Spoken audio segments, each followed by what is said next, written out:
Hello, good evening, my people. Welcome once again to the 1759 podcast, where we discuss politics and governance while having some drinks. Today, we are taking on a behemoth, a beast, and that's the NNPC. What difference would it make if Nigeria sells the NNPC, decentralizes oil and gas sector, and the federal government becomes minority interest holder in joint venture assets? Oil producing states and local governments granted full resource control and management, while the federal government retains regulatory oversight on the oil and gas handling and export. Well, another major topic for discussion today. Let's go together. We will land in a sensible place. Let us start by tracing the history of the NNPC. A quick recap. It was created in 1971, then known as the Nigerian National Oil Corporation via Decree number 18. I remember that from the government of General Yakubu Gowon, who said the problem with Nigeria is not money, but how to spend it. In 1977, the military, again, that's the government of Olusegun Obasanjo, changed the Nigerian National Oil Corporation to the Nigerian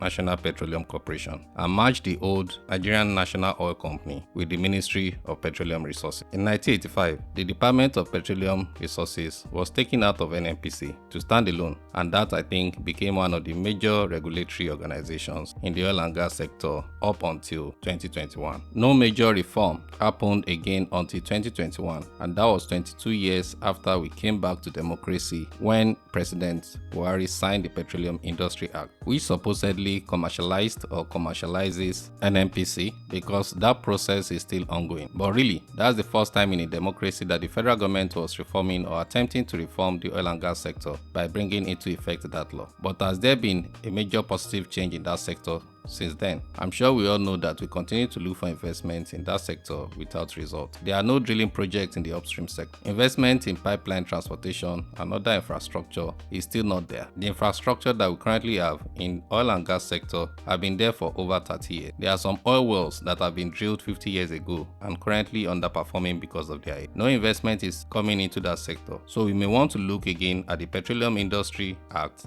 and check if there is any fundamental issue that the Act did not address. The PIA is a 252-page document filled with technical jargons, but the question is, did it address a serious matter? Let's answer the question in the next slide. Before we proceed further, let's even look at a fact or a notion or an impression. A militarized structure still runs Nigeria's oil and gas sector. Is this a fact? Let's challenge it. In 1971, NNOC was created. That's the Nigerian National Oil Company. The decree creating it centralized oil and gas resources at federal level. Let's remember that prior to the military coup of 1966, every region owned their resources until it was centralized by the military, and they took this mentality to the oil and gas sector through the promulgation of that decree and the creation of the NNOC. The 1977 military decree, which changed the NNOC to NNPC, maintained the centralization of oil and gas resources at federal level. 1985 as well, when DPR was excised from NNPC, the Buhari Idi-Agbon military government maintained centralization of oil and gas sector at federal level. Disappointedly, in 2021, when civilians or politicians were conducting the first major reform in the oil and gas sector since 1999, what did they do? In this democracy we practice and during calls for true federalism, the politicians still kept centralization of oil and gas at federal level. What is the implication of this centralization? To answer that, we need to go back to the matter of land ownership. At the end of the day, the major money earner in the oil and gas sector is the upstream sector, which is the extractive industry. Where do they extract those resources from? From the land. Who owns the land? How was the land taken? Were compensations paid for the land? Those are the questions to ask as we bring up the injustice done to us. Let's trace this injustice. Prior to independence, we had Lord Lugard and the British colonialists. They started seizing control and ownership of lands from our communities and forebears through the Land Proclamation Ordinance of 1900. Before then, we all owned land. Communities, families, clans, we all had land. Till today, we still own land. But that ownership is subject to government approval. What does that mean? It means, well, history and customs say you own the land, but government says no, it owns it. So even if you rely on history to take ownership of the land, to do transactions on or with the land without the government's consent, the transaction is void. So that's what the colonialists did. And there are so many other laws between 1900 to 1960, but I don't want to bore you with that. At independence, an interesting thing happened. While the southern part of the country reverted to private ownership of land by individuals,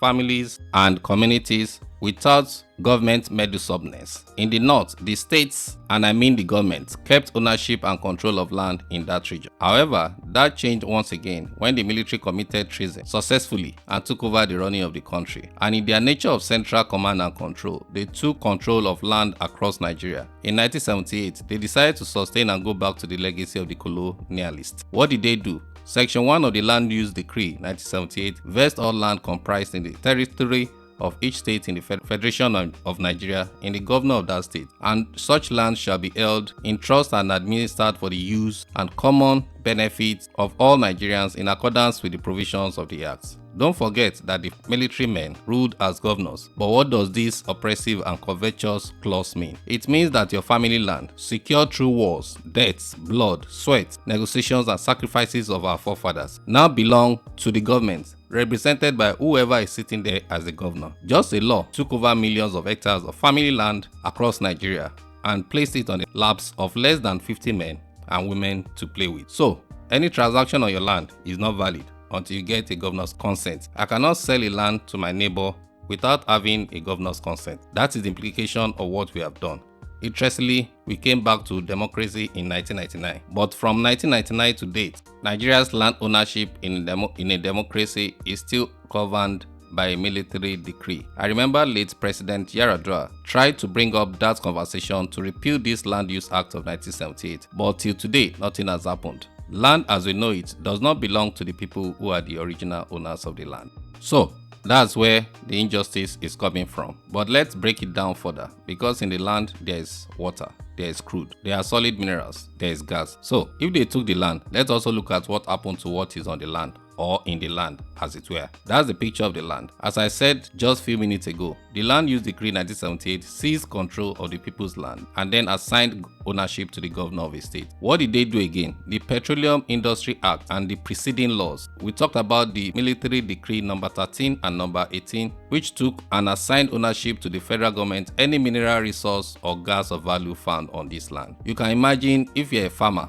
on this land, and one day you are on the farm, you are digging a well, you found water, no problem. You use the water to irrigate your farm, nobody is disturbing you. But one day you try to fetch water from the well. What came out? It is crude. As from that day of finding, your right to ownership of that land ceases, especially if the government discovers that there is oil on your land. That is what the Petroleum Industry Act is sustaining. Injustice that trace back to that 1971 decree creating NNOC, the 1977 decree creating NNPC, and the Land Use Decree of 1978. Now, it might also be interesting to know that the government almost took control of water in the land. If you remember, there was a time they tried to charge us individual citizens for drilling boreholes to get water. They cannot give us water through public works, and yet they wanted to charge us for drilling water. They never won that battle, thankfully. You can see this is our land taken from us, and this is how they have taken all the resources in that land. So, do you still need to wonder why there is so much injustice? Wonder why there was militancy in the Niger Delta? Wonder why there is so much volatility in that region? Why there is lack of investment in the oil and gas sector, especially in the upstream sector? Wonder why international oil and gas companies are selling off their assets and leaving the country? But let's move on. You can see our people. We used to own the land. We used to own resources, but they took all from us. Now our people are living in pains, in penury. They are on the land, but what is underneath the land does not belong to them. Where does that happen? We are not even learning from history. The Texacos, the Chevrons, the shells of today, how did they start and grew so big within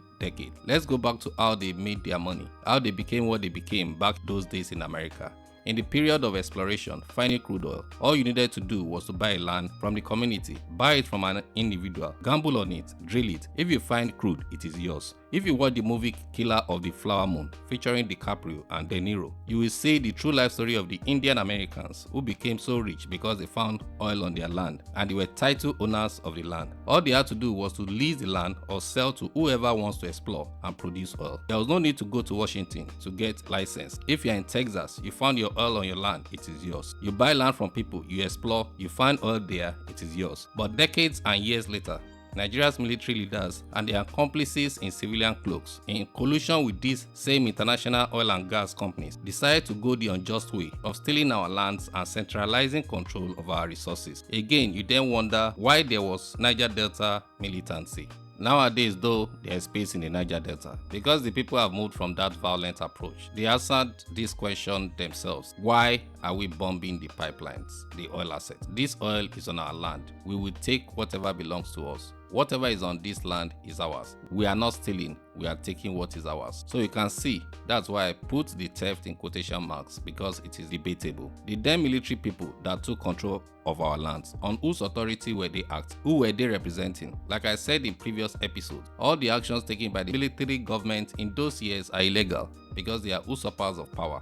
Hence, until our oil and gas reform address the issue of land ownership, there is not going to be any major shift in what is happening in that sector.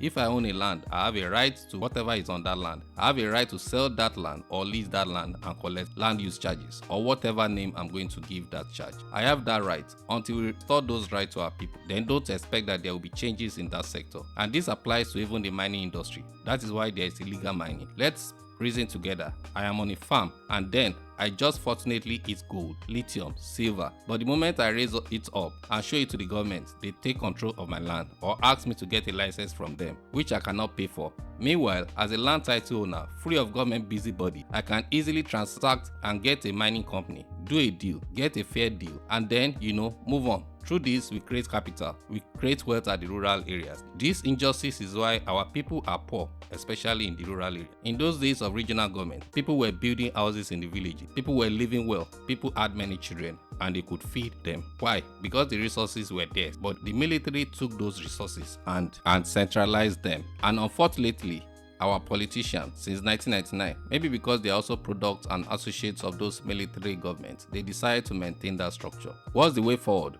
We must return the stolen lands and minerals. If not, there is no progress. The issue of land must be sorted. So moving on to the next slide. Step 1. Let's bring back our picture again. This is what needs to happen. The Land Use Decree of 1978 needs to be repealed, totally abolished. We must return ownership and control of land back to individuals, families, and communities in line with customary rights predating independence. We must restore rights of individuals, families, and communities to sell or lease their lands to any individual or corporate entities on their own terms without the governor's consent. Maybe what needs to happen is, if I'm a title holder of the land and I sell it to someone or a company, we sign an agreement, deed of assignment, and what I need to do is we both go to a magistrate court registry, swear a sworn statement or affidavit, register it in the court registry, and then file it with the local government lands registry. Why do I need to leave Kontagora to go to a state capital in Minna to register land in Kontagora? Does that make sense? And I have to even pay fees. Also, local government should only be in charge of urban and physical planning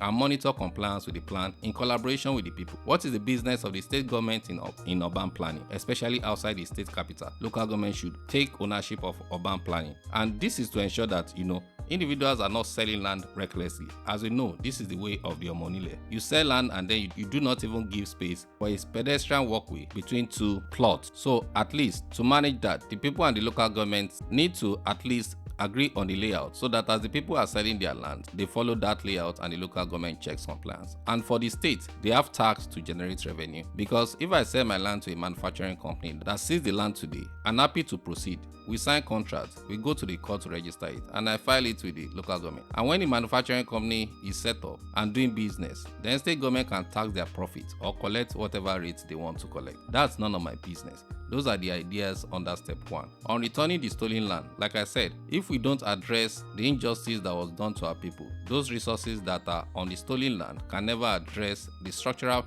and economic problems we have in this country. Let's go to step 2, the stolen minerals. What should happen there? The land for prospecting or mining must be leased or purchased from the customary rights owners of the land without any requirement for a governor's consent or a license from DPR that is sitting in Abuja. If Chevron, Mobil, Texaco, or O&O want to get land for exploration or mining, they should talk to me, the owner of the land. They should buy the land from me. I can sell it at whatever price I want to sell, or even decide I'm not selling. I want to lease. Whatever comes out of that land, I want a percentage. What's the big deal there? Also, the customary right owners can prospect and mine resources on their land, but subject to regulations set by the state and local government. Why can't I mine the gold? I can farm maize, I can farm beans, I can do different types of crops. I can even plant trees that can last 30 years, 40 years on that land, but I cannot mine gold on my land. Does that make sense? So, we must restore the rights of the owners of the land to mine whatever is on their land. And if they don't have the resources, they have the right to go into an agreement with any company to do that. The federal government should then restrict itself to aggregating all crude oil or minerals produced for export only, please, in Nigeria. Take charge of export and collection of sales proceeds. So the point is, if the land and all its resources go back to the people, the owners of the land, and they go into business with oil and gas company, exploration and what have you, federal government can still take stock of whatever comes out of that land and will be responsible for the sale and for the export and also for the collection of the revenue, which then goes back to the state or in line with whatever revenue allocation formula we agree on. That is another conversation I'm going to be having in another episode. However, if we do this, our people will be happy. I can imagine if people in the Niger Delta are giving back ownership of their land, or if people in Nasarawa are giving back the right to mine and prospect resources on their land, subject to regulation or regulatory standard. Do you know how many wealth people we will create in the rural areas? Do you know how better the rural areas will be? Do you know how well our nation will flourish? Those are my thoughts. So you may then ask, where does this leave NNPC? Then there is the Nigerian Upstream Petroleum Regulatory Commission and also Nigerian Midstream and Downstream Petroleum Regulatory Authority. What should happen with them after we give back ownership, control, rights to prospect and mine oil and gas and other minerals to the people who are the rightful owners of the land? What should happen to this behemoth? Sell? I hope to take this on the next episode. Please join me on the 1759 podcast. We're on WhatsApp, Spotify, YouTube and TikTok. Subscribe, follow us, drop a comment. Yeah, we would like to hear from you. Please have a great evening and have a chill drink. Whether it's alcohol, non-alcoholic, whether it's water, only water, please have a drink. We deserve that because this economy is tough. What we are trying to do is to bring ideas, simple, not complex ideas, to solve our problems. You don't need to be an oil and gas expert to know that you own the land, and when you see crude on your land, it should be yours. Thank you and have a great evening.